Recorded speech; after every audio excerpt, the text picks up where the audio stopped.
people were just like, who are those celebrities from Tea Time? Bring it on, I say. I'm gonna have to play around with it. No, it looks like I can only do one live stream at a time. So then Gabe's out. He's done.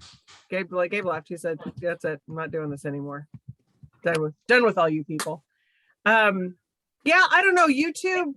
Some of the other stores that I've talked to that do events.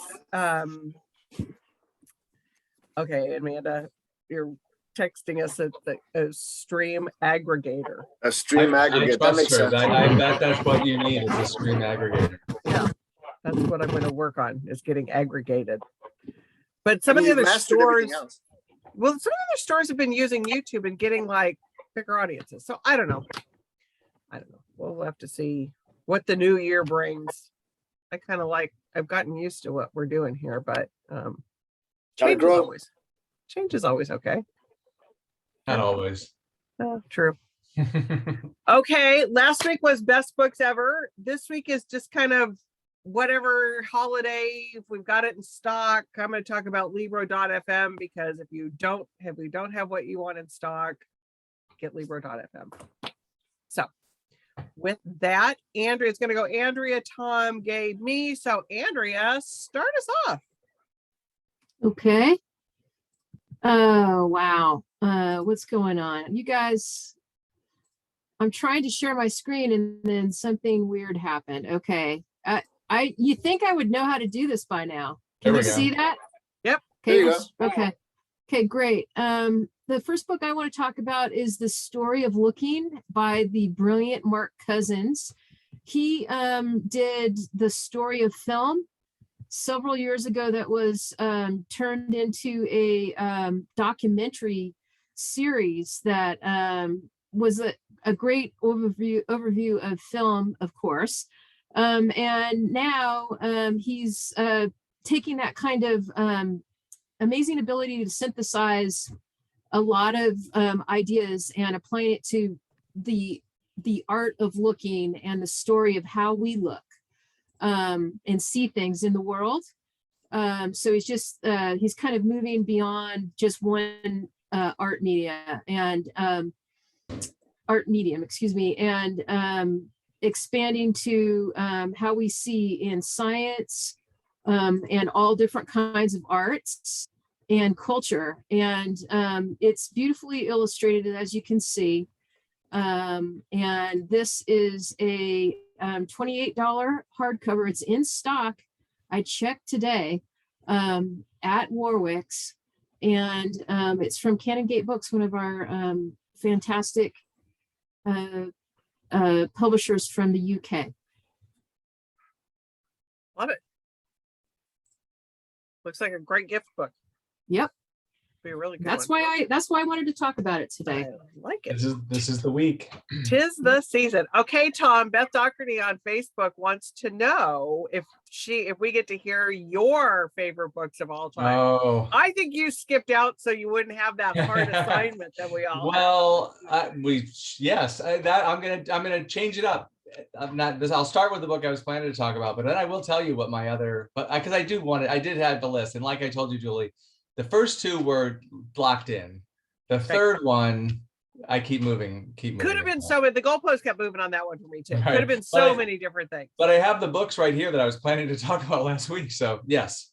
Maybe your lightning round you can do. I'll do that. I think Gabe did a few extra books a couple weeks ago, right, Gabe? Gabe, really? Did you? It's not like me to. He's been known to do it. Yeah. So maybe my first slide's going to be embarrassing. Okay, but all right, Tom, take it away. Before we get to that, my theme for these first new books are it's kind of like our Penguins Hallmark Christmas Channel rom-coms. So the first one is A Season of Second Chances by Jenny Bayless. Last year she did 12 Dates of Christmas, which I think was maybe even a Good Morning America pick last year. So it's a trade paperback original. And there's a big market hunger for these really well done, witty, smart rom-coms.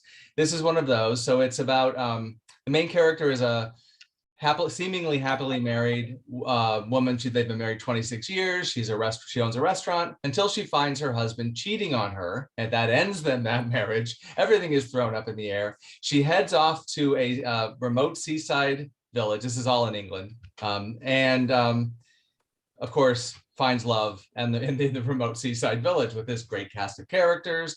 It's Saltwater Nook is where she goes to. So it's I'm sorry, that's just... I love Saltwater Nook. I had to, you know, it's fantastic. I loved it. Oh, I love the name Saltwater Nook. It is a little much, but that's pretty good. But it's what that is. That's good. So this is exactly what you think it is. Great stocking stuffer, I think. Or if you just want to like read something fun after Christmas, this would be a great choice. You know, we're the publisher of Emily Henry, so we really know how to publish these kinds of books. And it is on hand, and a season for second chances. And this is that time of year where it's like, I mean, I'm reading something pretty heavy right now. I'm reading the Douglas Stewart new book, who wrote Shuggy Bane. His new one's coming out. I want to say, is it May, Andrea, somewhere around there? I think it's yeah, I think it is March, maybe March. I don't know. But the one Douglas Stewart, did he win the Man Booker? What did he win for that one? He did. He won the Man Booker Prize for the last for Shuggy Bang. Yeah. And so I'm reading his new one, Young Mungo, I should say. And it's pretty heavy. But this time of year, the rom-com, I mean, it's just like, that's typically what everybody just wants, something light and easy and fun, and but well done. Because you're so busy with everything else. You don't want to think that hard. And that's perfect. Exactly. Okay, Gabe, what do you got for us? You've been watching movies all day on the Hallmark Channel. Go to bed and read one. Exactly. I am going to start off, since we're in this vein, I will start off with the Matzo Ball by Gene Meltzer. And this is one of those, it's a rom-com. We are the publishers of, the biggest romance writers in the country at Harper Avon. And we've, got a terrific rom-com line all over, from like, we've got Indian writers, we've got Latino writers, we've got all angles covered. And this is the Matzo Ball. And it is a really fun story about a woman who writes Christmas stories, and that is her life. But she's Jewish, and finally she's given the chance to write a Hanukkah story. So it kind of brings the rom-com story on. Obviously, there's a romantic interest involved that she stumbles upon and loses for a second, but will she get him back? Got to finish the book. The reviews have been great. I think Kirkus, Sparkling Holiday Romance, told with both heart, and heart. I can't read it because I'm in the way. Honesty and Heart, and then Heartwarming, Romantic, and Funny. The Matzo Ball is simply a joy to read by Sarah Morgan Thaler, author of Tourist Attraction. So something fun. It's a great stocking stuffer right now. I think you probably got all your big gifts out of the way. I'm in the process of buying a lot of books for the grandkids, and paperbacks for friends and favorites. And this is a good one to stick into somebody's stocking. So I love it. Are you done? Yeah. What would it take me off of share screen? What's going on? Oh, there you go. Want me to kick you off? I can kick you off. You're going to have to, because it's just telling me. Here I go. Never mind. Sorry. Okay. Button moved. Okay. There we go. I know they change things on us, and then it's like, what's happening? Only been 2 years. Yeah. So, and then Beth is congratulating Amanda too for the bookseller bonus. James Patterson. I'll talk a little bit about a James Patterson event that we're having in January. We're having for him and Mike Lupica did a book called The Horsewoman, I believe, and Elizabeth Letts is going to do the conversation. Who wrote $80 Champion, and she's a New York Times bestselling author, so she's going to do. But James Patterson does this fantastic thing every Christmas. I don't know if he did it last year, because he was supporting independent bookstores last year. The previous years he does a where he gives booksellers across the country a $500 bonus, And our Amanda Q was the recipient this year of that bonus. So cheers, congratulations, Amanda. It's James Patterson is like how Ann Patchett is the patron saint of bookstores. James Patterson really is the patron saint of booksellers. I mean, he really does value booksellers. And so do us a favor and sign up for his event with us in January. I think it's a book that is kind of going to be for everybody. And why not support James Patterson, who supports all of us? So there's my little PSA for the James Patterson event. The list of booksellers is so wide ranging all over the country, big stores, small stores, Right. Stores I've heard of, stores I've never heard of. It's fantastic. Fantastic. 500 people. I mean, it's just, it's really something. I mean, it really is something. So $250,000. It is. I mean, it's Bottom truly. line. It's nice to see somebody who's like made, you know, a pile of loot like in the book industry, you know, in the publishing industry, give back to the people that helped him make it. It's really, it's heartwarming and it's nice to see.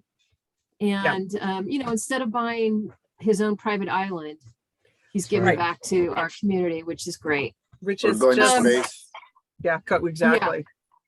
Now, Julie, Young Mungo is out April 5th, so we were both wrong. We were both wrong. In fact, Amanda put it into the chat on Facebook, so we both had that one completely wrong. But anyways, Okay, and I'll be talking about that later as the book Me too. club date.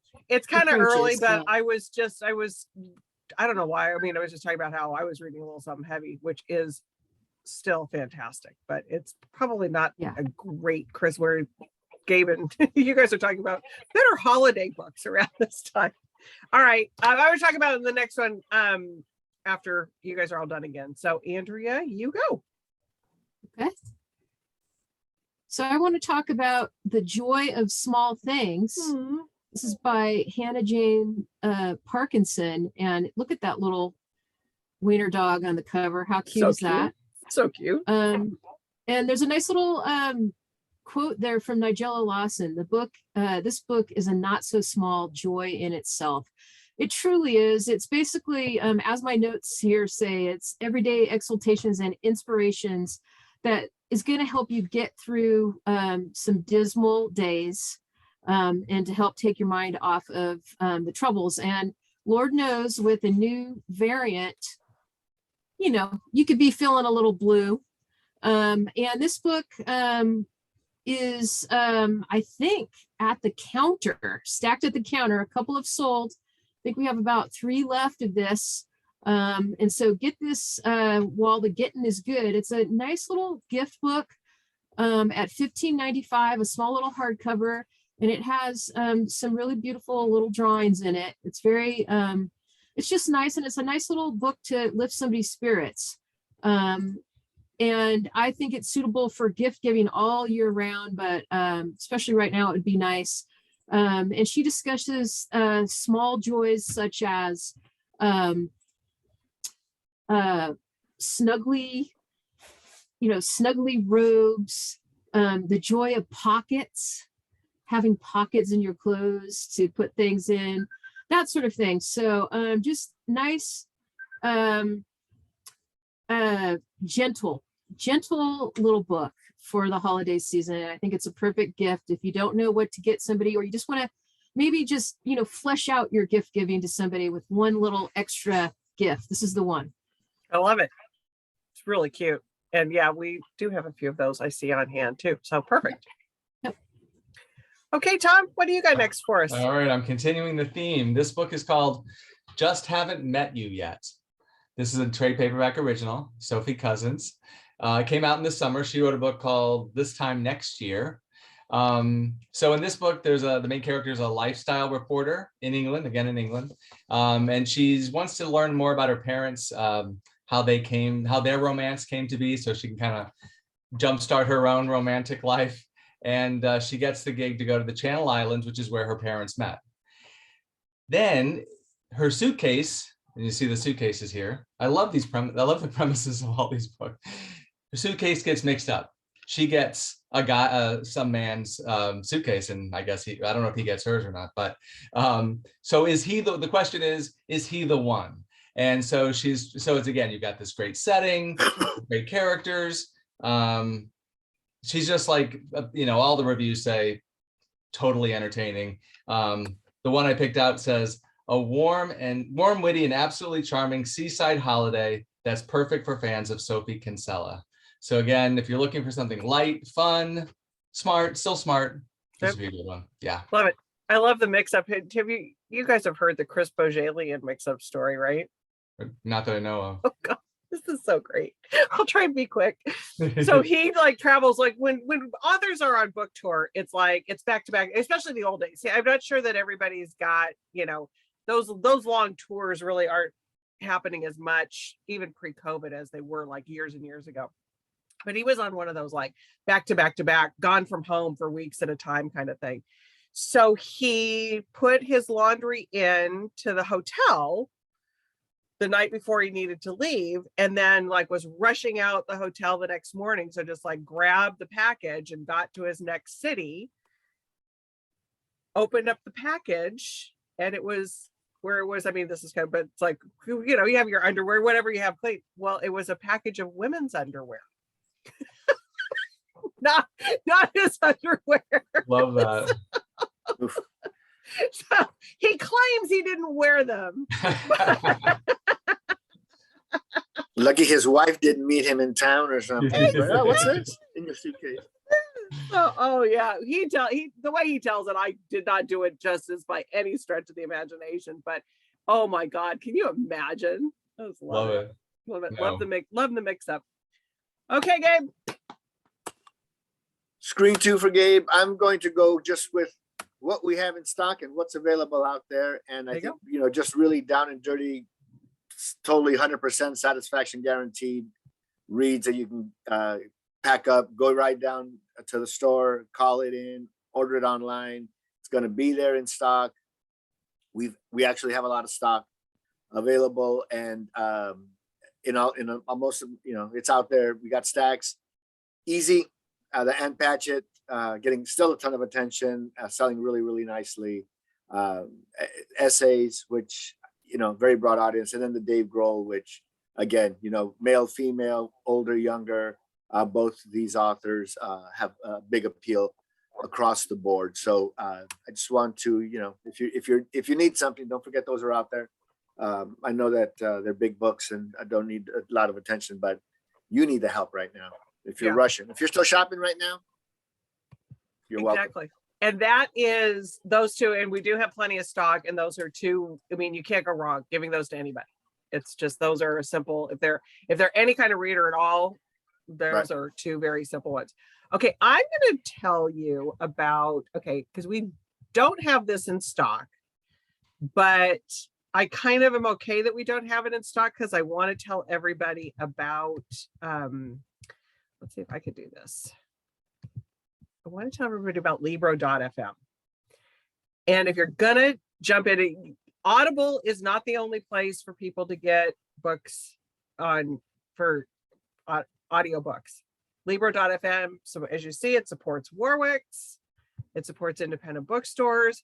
It's basically the same as Audible as far as like if you're a member, the kind of, once a month you get a book kind of thing, that whole bit. Do yourself a favor. If you need a gift for somebody, gift them a Libro.fm Stanley Tucci taste. It is, I've been listening to it on my walk and people think I'm insane because I'm walking around the neighborhood laughing because he reads the book, which is just a treat in itself. Yes, there's bad language, but only like Stanley Tucci can give it to you. And it's just, I can't even describe how good it is. And so when the book finally does come back in stock, you're going to want to buy it because all the recipes he has in there. But listening to him, it's every day. I had to start walking as I've got some health stuff going on. So it's just like, and it was just like, but I look forward to it. I don't know what I'm going to do when I'm done because it's just, and that's not a long one either. You're going to be. I know. I'm going to have to, I guess he's got some podcasts though, or some, I think he's got some other things that he's got that he, because he is just I mean, he's iconic as an actor. I mean, anything that he's in, he's absolutely fantastic in. But this is just such a treat. It's again for anybody, and the audio is just I can't stop talking about it. It's so good. That's It's cool. just so good. I love it. I love everything about it. Okay, lightning round. Although it's really not ever a lightning round, but anyways. Andrea, what you got? I want to get a Christmas themed book in there for the kids. This is from Faber and Faber, another iconic British press. Santa's New Sleigh. And this is $15.95 hardcover. There's a couple of these in stock. It's been whittled down from a nice stack that came in late November. And it's just a nice little rhyming Christmas tale about a new sleigh that has some issues with its starter because the reindeers need a little help. And the art is cute, and I think that this is destined to like be one of those yearly favorites. Read aloud for the kids with that rhyming text and all the stuff going on in the pictures on each page. I think it's cute, and you can't go wrong. A nice little book to put under the tree on Christmas, and then read yearly on Christmas Eve. And that once again is Santa's New Sleigh. I love the artwork. The one picture that you like blew through, there's some kid like flat on the ground, or one of the elves is just like splat on the ground. It's pretty good. I love it. It's cute. It's cute. And I think it's going to be one of those ones that booksellers stack up every year going forward. Love it. That's age 3 to 5 too. I think I forgot to say that. Okay, perfect. Thank you.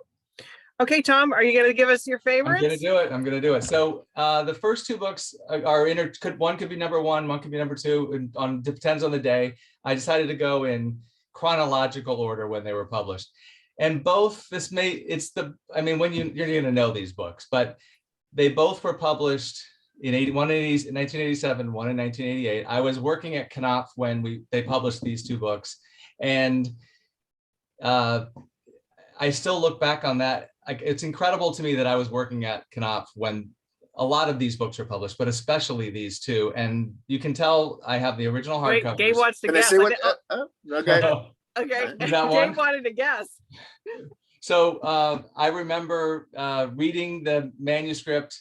I was a publicity assistant, but reading the manuscript, at least this big stack of pages, rubber banded. And one of my jobs at the publisher was to make copies of these manuscripts on an old-fashioned Xerox copier for all the editors.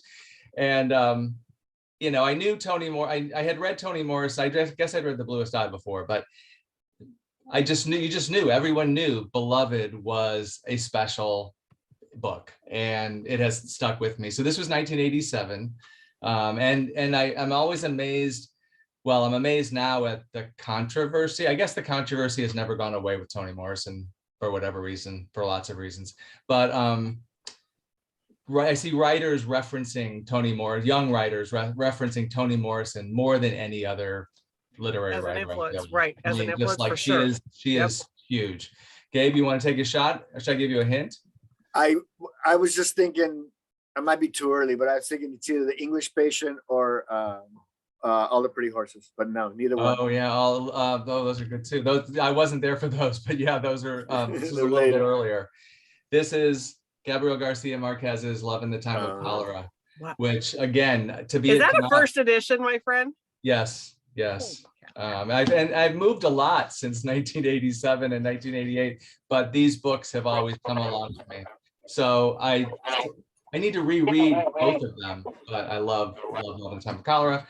The last book could be a lot of different books, but I went with David Benioff's City of Thieves. I never read that. Still flogging that, huh? You have to. You love that. You love that from the start. I can't believe I know. It was a store favorite too. I mean, at the time, it was like, I think he actually came to Warwick's, I think so, yeah. I think he did do an event there. I will send you a copy.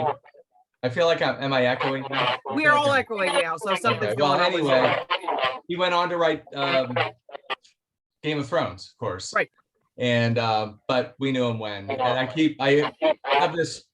just have this feeling, I'm probably wrong, that he's been just, besides doing Game of Thrones and whatever TV he's doing, he's writing another novel that we'll someday see. But in the meantime, yeah, classic City of Thieves, David Benioff. So those are my top. Those are great. Those are great picks. Those are great picks. Great picks. Really Very good Russian. picks. Very Russian. That Yes. book. Yes. At the ending, the whole thing, you're just like, oh my God, I feel like I read some Turgenev or something like that. Yeah. Right. It's Oh, incredible. It's I incredible. definitely want to read. I mean, it's so funny that you brought that up, Tom, because I honestly, I was thinking about that book the other day. I was like, can't believe that I've never read that. Oh yeah, and you will flip. I mean, that's a great thing about Backlist. There's lots of people who haven't read City of Thieves Yeah. or Love in the Time of Cholera, and they're great books. I doubt that David will come back to the store and just do a store event though now. I can't promise. I cannot He might be promise. a little bit bigger than he was when he wrote City. Right, we even did an author dinner for David and Amanda Pete. his Wow. wife. Wow. Yeah, Super cool. that was All right, Gabe, what you got? So I'm going to finish with some classics. Something for the kids. The Boy, the Mole, the Fox, and his Horse. It's stacked. I just know it's stacked everywhere because it's been stacked for the last couple of years. It exploded last Christmas. It's been, I walk into every store. There's just a ton of this everywhere right now. Because it's just become one of those books that you got to have a bunch of, and in the stores. And there's a stack at Warwick's, and there's always going to be a stack for the next foreseeable future. So it's an easy to get, and it's a story that it's such a genuinely told story. There's not that icky factor here that you get in some of these hopeful, lovely fables. Charlie Mackey did a really great job with the voice here. And then Bear's a Bear, just adorable book about a little girl and a little girl who grows up with her and her relationship with her bear, her teddy bear, her bear for life. So I know a lot of kids who, my daughter for one, my sister for another, who have their like original teddy bears from back in the day, and they have a place still in the house. Yeah. It's a great little gift.